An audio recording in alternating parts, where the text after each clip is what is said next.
ஒரு பொண்ணுக்கு நம்மள பிடிச்சிருக்கா இல்ல நாம தான் தப்பா நினைச்சுக்கிறோமா? இந்த டவுட் சிங்கிள்ஸா இருக்கிற எல்லா பசங்களுக்கும் கண்டிப்பா ஒரு தடவையாவது வந்திருக்கும், சரியா?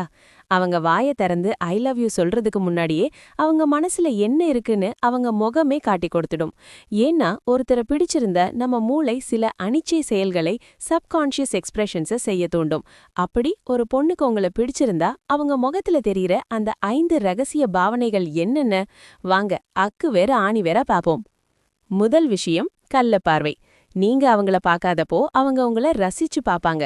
ஆனா திடீர்னு நீங்க அவங்கள பார்த்துட்டீங்கன்னா உடனே அவங்க கண்களை கீழே இறக்கி ஒரு சின்ன வெக்கத்தோட சிரிப்பாங்க. சைக்காலஜி படி இந்த மாதிரி ஐ கான்டாக்ட் கிடைச்சு உடனே பார்வையை திருப்புவது ஒரு ஸ்ட்ராங்கான கிரீன் சிக்னல். ஏன்னா அவங்க மூளையில நடக்கிற டோபமைன் ரிலீஸ் அவங்கள இப்படி வெக்கப்பட வைக்குது. ரெண்டாவது பாயிண்ட் ரொம்ப ரொம்ப முக்கியமான ஒன்னு, ஐப்ரோ ஃபிளாஷ். நீங்க கூட்டத்துல தூரமா நின்னுட்டு இருக்கீங்க, அவங்க உங்கள பாக்குறாங்க. அந்த நொடியில அவங்களுக்கே தெரியாம அவங்க புருவம் ஒரு செகண்ட் லேசா மேல ஏறி இறங்கும். நீங்க பேசுறத ஆர்வமா கேட்கும்போதோ இல்ல உங்கள தூரத்துல பார்க்கும்போதோ இது நடக்கும். இதுக்கு அர்த்தம் உங்கள பார்த்ததுல அவங்களுக்கு ஒரு பெரிய ஆச்சரியம் கலந்த சந்தோஷம் இருக்குன்னு அர்த்தம்.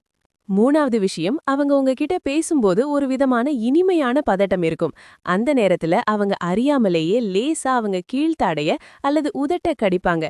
இல்லனா அடிக்கடி அவங்க முடிய காதுக்கு பின்னாடி கோதி விட்டுட்டே இருப்பாங்க.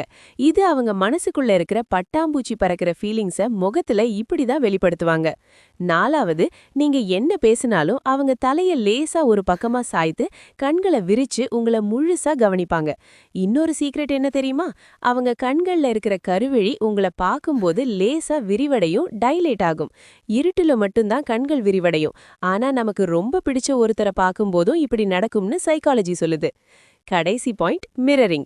நீங்க முகத்துல என்ன எக்ஸ்பிரஷன் வைக்கிறீங்களோ அதையே அவங்களும் அறியாம பண்ணுவாங்க. நீங்க சிரிச்சா சிரிப்பாங்க, நீங்க சோகமா முகம் வச்சா அவங்களும் சோகமா முகத்தை மாத்துவாங்க. உங்க வைப் கூட அவங்க முழுசா கனெக்ட் ஆயிட்டாங்கங்கிறதுக்கு இதுதான் பெரிய ஆதாரம். இப்ப சொல்லுங்க பாஸ், இந்த 5 அறிகுறிகள்ல எந்த அறிகுறி உங்களுக்கு அதிகமா கிடைச்சிருக்கு? கண்டிப்பா கமெண்ட்ல சொல்லுங்க. அப்படியே இதெல்லாம் தெரியாம சிங்கிள்னு சுத்திட்டு இருக்க உங்க ஃப்ரெண்ட்ஸுக்கு இந்த வீடியோவை ஷேர் பண்ணி அவங்க லவ்வுக்கு ஒரு ஹெல்ப் பண்ணுங்க. மறக்காம நம்ம சேனலை சப்ஸ்கிரைப் பண்ணிடுங்க.